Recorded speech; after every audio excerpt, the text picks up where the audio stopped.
Could this possibly be the best shoe to come out of the Olympic Games? I don't know, but they're pretty cool.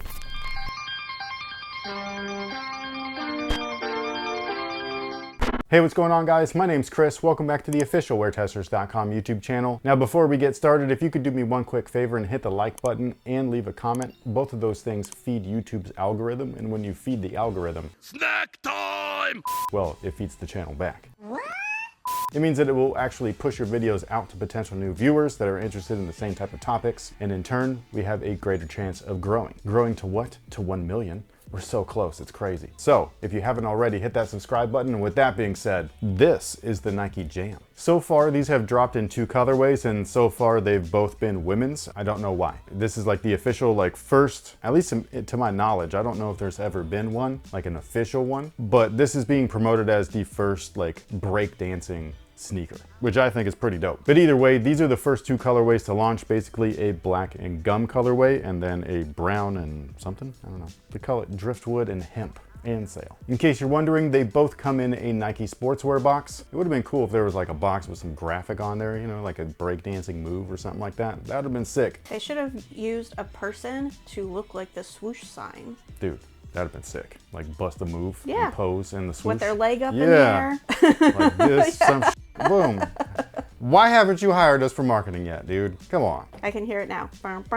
And then they do a little spin into it and hold. Commercial right there. Bam. The Nike logo slowly goes. Let's just stop. Above it. As we were ahead, like before the. No, that was good. No. Give me the Kobe. I need a gold medal. Hell no. Hell no.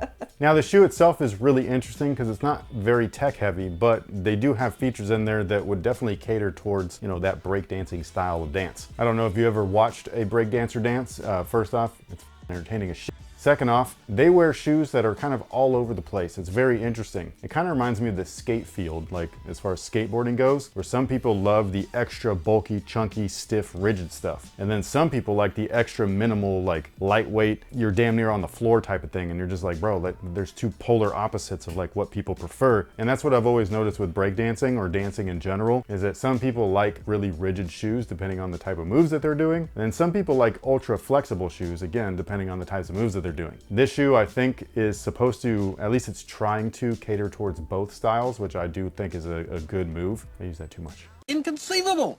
Now, the outsole looks aggressive. It looks awesome. It looks like it'll take care of multiple different varieties of surfaces. So whether or not you're breakdancing on cardboard, on concrete, or inside of a gym, AKA a dance floor, this should be able to take care of you. So I think, again, this is something that I like. I like seeing this. It feels like a product that not only is being marketed as something specific, like a breakdancing shoe, but it also feels like whoever designed it actually knows like what they're designing for. The cushioning is something that's very interesting though, because this right here, ooh, very cool, right? This is the cushioning system. It's a drop-in. What kind of foam is it? Nike didn't say. That's weird. It feels just basic. It feels kind of firm. Feels like it's got a little bit of bounce to it. I wouldn't be surprised if this was like Cushlon, but I also wouldn't be surprised if it was just standard EVA. It also kind of feels like polyurethane, so it could be a blend of that. But either way, this is an interesting take to have on something like this because it allows for what I was talking about earlier, which is a little bit of everything. It's got a little bit of cushion in there and rebound, but you can see all those flex grooves. So if you got like all those hardcore toe moves and stuff like that, you can actually flex in there. But it's housed within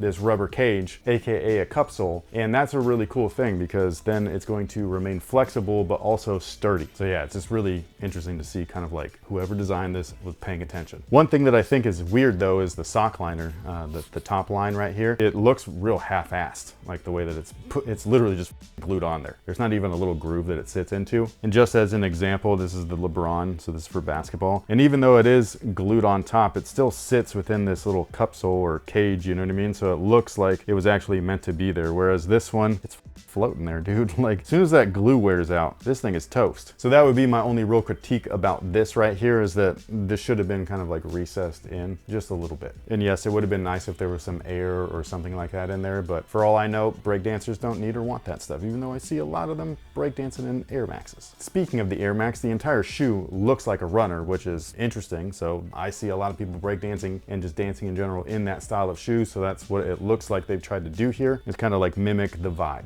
You know what I mean? Like what they're into currently. The materials are all really lightweight synthetics. There's nothing premium on the shoe. The overlays are synthetic leathers. They do have like a kind of interesting texture to them. The eye stays are actually suede, but they're very, very thin cuts. And this is on both shoes, like both colors. The main body or build is just a simple textile mesh, so it gives you that lightweight feel. It's already going to be like broken in feeling as well, and then it gives you a little bit of ventilation on top of that. And just in case you guys are curious, when you guys are having the flash on, you can see that the stripe right here, as well as the swoosh, is completely reflective, so that's cool for video, night shoots, or just, you know, getting photographs taken while you guys are in your moves. The tongue is something that I think is interesting, because I would have assumed that they would have had like a thicker, fatter tongue or something more puffy. Instead, it's like a running style tongue. So it's very thin and lightweight. It cups the foot well. It doesn't feel like it's pushing into my ankles or anything like that. So I think that people will like it. There are bungees in there too. So it's gonna really stay affixed to your foot, or at least as best as it can without the tongue shifting. One thing that I think is really dope, which might be like an overlooked feature, is that when you flip the shoe upside down, the swoosh is now right side up. And I just think that that's sick, because if you're doing those pose moves that we were talking about earlier, I mean, no.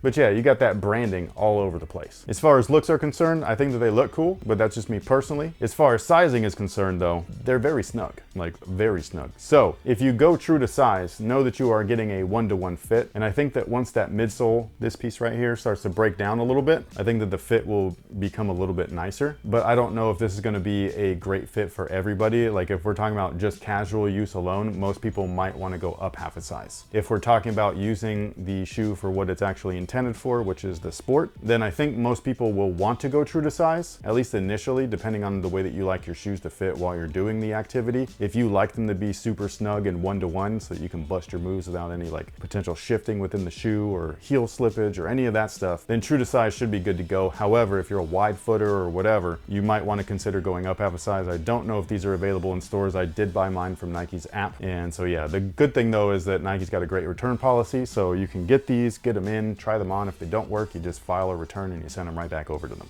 Now, with that being said, do we happen to have time for a question of the day? Why did you stop using your iconic Nightwing 2303 YouTube alias? Mostly branding purposes, because like there's been stages. So like the channel name was originally Nightwing 2303, and then when the channel was made, like I think when you see like the date that like the channel was made or whatever, it says 2008, but I didn't upload a video till like a year later. That's because I didn't create a channel. Like that was not the intent. I had to make an account so that I could like videos that I liked and like leave comments and stuff. So like that's just the way that YouTube worked at the time. I think it still works like that now, but maybe I'm wrong, I'm not sure. That was what that was for. And then I decided to upload a video and I didn't think anything was gonna happen. You know what I mean? Like I just was uploading a video. So like, you know, it's like when you're on social, you're just like, yeah, let's put, and then it goes viral, the Hawk Tua thing. You don't know who's seeing that or how viral it can go. Not saying that I went viral, I'm just saying that I didn't know that it would turn into my job. That's what I mean. So from there,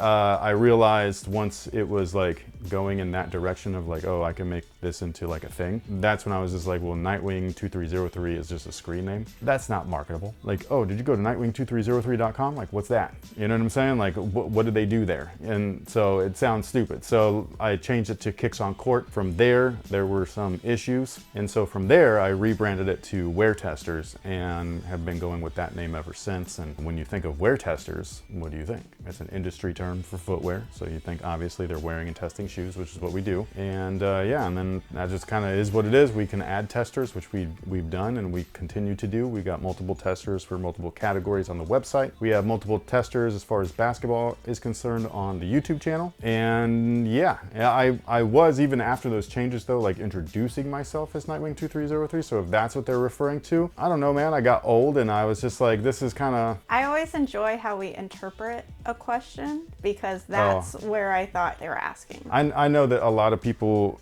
get frustrated at the way that I interpret anything.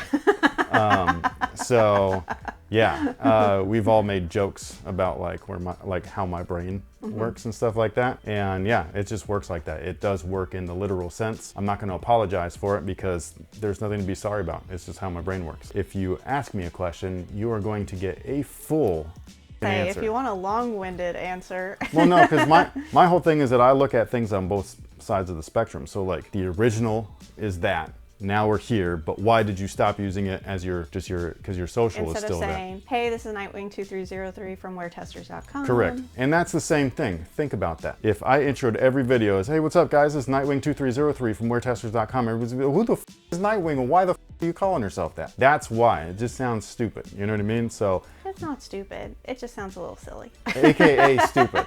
So like that was the thing. I was just like, hey, I'm old now, so like, and my actual name is Chris, so that's what it is. So you guys can call me whatever you want though. It doesn't bother me. Like people call me to this day Nightwing, Wing. They call me Chris. They call me by my last name. It doesn't matter, dude. Like it doesn't. None of it bothers me. He has this cool move called the wing nut. No.